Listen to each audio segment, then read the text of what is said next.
اور میں بہت پہلے سے کہتا آ رہا ہوں، تحقیق یہ بتاتی ہے کہ مرد کی آنکھیں جب اس میں خواہش پیدا ہوتی ہے نا، ایک زہریلا مادہ نکلتا ہے، زہریلا مادہ نکلتا ہے۔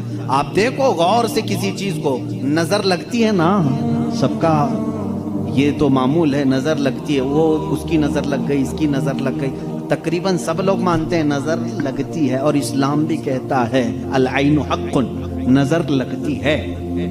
بلکہ میرے آقا صلی اللہ علیہ وسلم نے یہاں تک فرمایا، میری امت میں سب سے زیادہ موت اگر کسی کارن سے ہوگی تو نظر بد سے ہوگی۔ حضور نے فرمایا ہے طبعی نیچرل ڈیتھ کے بعد، نیچرل طبعی موت کے بعد اگر کسی وجہ سے، کسی بیماری سے سب سے زیادہ موت ہوتی ہے تو نظر بد سے ہوتی ہے۔ پتہ نہیں ہوتا سب کو، اس کی علامتیں تک حضور صلی اللہ علیہ وسلم کی احادیث میں گنائی گئی ہیں۔ نظر بد ہو جائے تو کیسے پتہ چلے گا؟ جسم کے اندر کیسی تبدیلیاں ہوتی ہیں کہ پتہ چل گیا کہ نظر لگی ہے، وہ پھر کبھی میں عرض کروں گا۔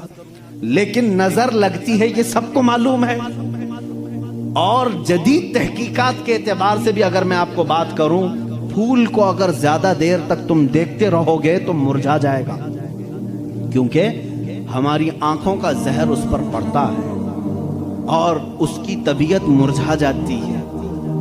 وہ جتنا اپنے ٹہنی میں لگ کر کے جتنی دیر تک تازہ رہ سکتا ہے، تمہارے ہاتھ میں آنے کے بعد اتنی دیر تازہ نہیں رہے گا، کیونکہ کچھ بیکٹیریا ہمارے اندر ہیں اور آنکھوں سے نکلنے والی چیزیں بھی ہیں۔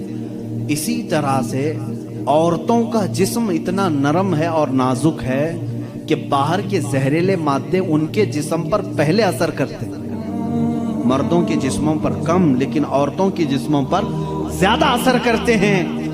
اب کوئی وحشی درندہ جس کی نگاہیں زہر پھینک رہی ہوں اور کسی لڑکی کا جسم ننگا ہو، وہ بغیر لباس کے ہو، تو ظاہر سی بات ہے اس کے جسم کے اندر جیسی ہی وہ نظریں جاتی ہیں، اس کے دل میں بھی برائیوں کی خواہشیں پیدا ہونا شروع ہوتی ہیں۔ ایک طرفہ نہیں ہوتی یہ سب چیزیں، اس کے اندر جو خرابی آئی وہ اس کی آنکھوں کی وجہ سے۔ اسی لیے میرے آقا صلی اللہ علیہ وسلم نے فرمایا فَإِنَّ الْعَيْنَ تَزْنِي، آنکھ بھی زنا کرتی ہے۔ حضور صلی اللہ علیہ وسلم نے فرمایا آنکھ بھی زنا کرتی ہے۔ اب مجھے بتاؤ میرے عزیزو، اسلام نے اتنی جو حفاظت کی ہے عورتوں کی، اس کو تم کہہ رہے ہو زور زبردستی ہے؟ اسلام دین فطرت ہے، صرف وہی بات کرتا ہے جو انسان کے لیے سوٹیبل ہو، جو تمہارے جینے کے لیے اچھا ہو۔ اب میں آؤ تو میں تم کو یہ بھی بتاتا ہوں، کچھ لوگ یہ کہتے ہیں کھانے پینے کے معاملات میں بھی، اب یہ بات تھی عورتوں کی، اور ہاں یہاں پر میں یہ بات بتا دوں کہ یہ برابری جس کو کہہ رہے ہیں نا، وہ برابری ہے نہیں۔ تم کبھی بھی اس کے جواب دینے کی بھی کوشش مت کرو۔ یہ برابری کس کو کہتے ہیں؟ ان کے سامنے رقص کرے، ڈانس کرے، برابر کرے۔ اگر مرد جو ہے کھلے عام گھومتا پھرتا ہے اور ننگا ہو سکتا ہے تو عورت کو بھی اتنا ہی ہونا چاہیے، عورت بھی اتنا ہی دکھائے۔ تو یہ تو ایسی برابری ہے کہ اتنا اگر شوق ہے برابری کا تو پھر ایسا کرو، اپنی بیوی کے ساتھ معاہدہ کر لو، 1 سال تو بچہ دے گی، 1 سال میں بچہ دیتا ہوں۔ یہ برابری کرنے کی چیز ہے؟ ارے سارا بچوں کا درد عورت ہی کیوں سہے؟ تم بھی تھوڑا سا پارٹنرشپ میں لے لو۔ ایسا نہیں کر سکتے، تمہیں معلوم ہے عورت کی فطرت ہے، کچھ چیزیں ایسی ہیں اس کی ساخت میں، اس کے لیے وہ ضروری ہیں، اور اسلام یہ سمجھتا ہے کہ عورت کے لیے اس کے گھر میں رہنا زیادہ سوٹیبل ہے بنسبت باہر گھومنے پھرنے کے۔ کھلے عام رہنے سے زیادہ اگر محفوظ کوئی عورت ہو سکتی ہے تو وہ پردے میں رہ سکتی ہے، اس لیے اسلام نے اس کو پردے کا حکم دیا۔ اس پر زور زبردستی نہیں، پابندی نہیں، اس کی فطرت ہے، وہ اسے جتنا محفوظ رکھ سکتے ہو۔ اب خریدنے والی چیزوں میں ہی آپ دیکھ لینا، اب اس کو میں عقلی طور پر اگر آپ کو بتاؤں، کچھ چیزیں ایسی ہیں آپ خرید کر، آلو پیاز لے کر کے آئے، آلو پیاز لے کر کے آئے، آپ کی کچن میں آپ نے اس کو کسی بٹی میں رکھ دیا، ٹوکرے میں رکھ دیا، کہیں پر بھی رکھ دیا، چل جاتا ہے، رکھ دیا۔ لیکن ساتھ میں آپ نے کچھ گوشت خریدا، کچھ ٹماٹے، کچھ دہی، باہر نہیں، فریزر میں رکھنا پڑتا ہے۔ بھائی ان کو دونوں کو برابری دو، دہی کو بھی ٹوکرے میں کیوں نہیں رکھتے؟ گوشت کو بھی باہر یہ اس ٹوکرے میں کیوں نہیں رکھتے؟ آپ خود کہیں گے کچھ چیزیں ایسی ہوتی ہیں جن کی سیفٹی فریزر کے اندر ہے، کچھ چیزیں ایسی ہیں کہ وہ باہر رہ کر کے بھی سلامت ہیں۔ جب تمہیں دنیا کے ہر نظام میں یہ بات سمجھ میں آتی ہے تو اللہ نے مرد اور عورت کو پیدا ہی ایسا کیا ہے کہ مرد اگر باہر رہے تو سیف ہے، اس کے جسم کی ساخت ایسی ہے، لیکن عورت گھر کے اندر زیادہ سیف ہے، اس لیے اسلام نے اسے پردے کا حکم دیا ہے۔ بات سمجھ میں آ گئی؟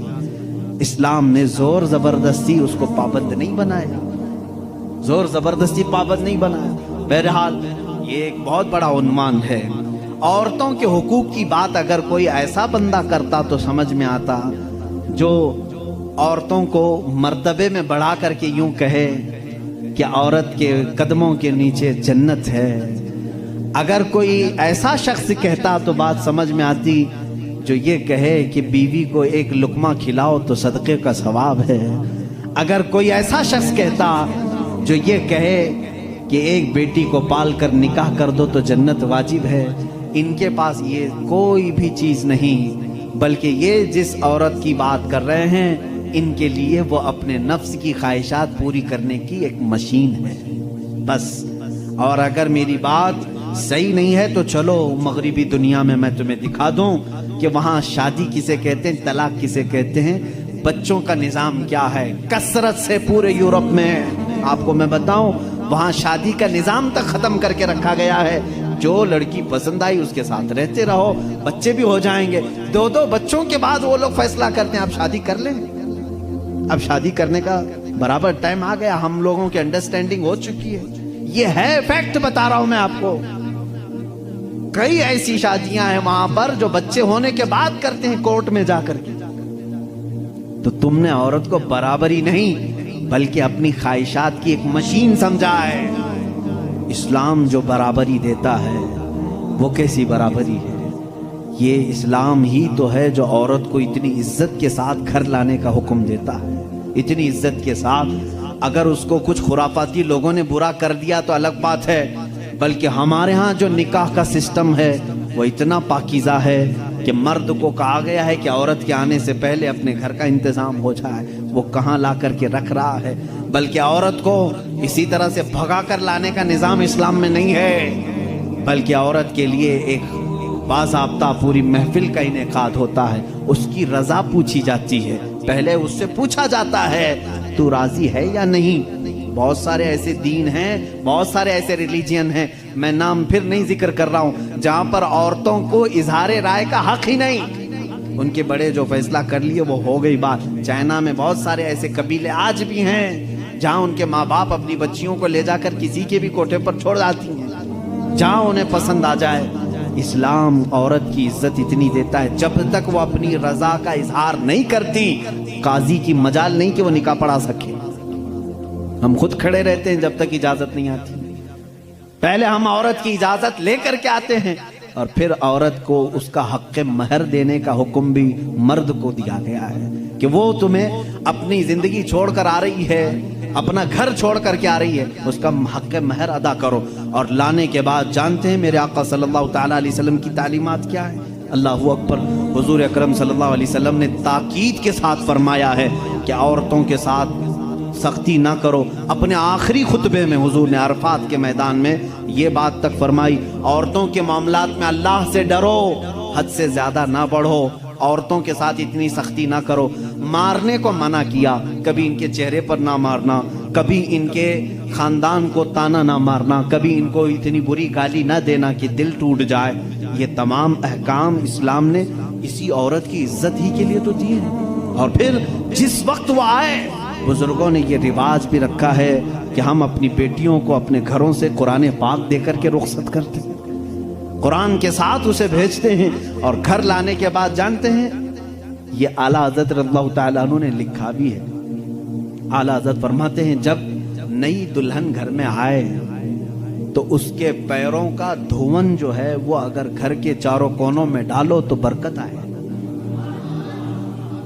وہ آ رہی ہے اپنا رزق لے کر کے آ رہی ہے، اپنا رزق لے کر کے آ رہی ہے، یہاں تک ہمارے لیے کہا گیا۔ بلکہ